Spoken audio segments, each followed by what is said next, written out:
Hello, in this video I will show you how to enter Bootloader on OUKITEL WP20.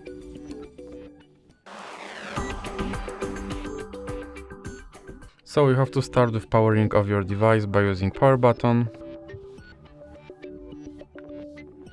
And now when your device is fully powered off, you have to press volume up button and power button at the same time.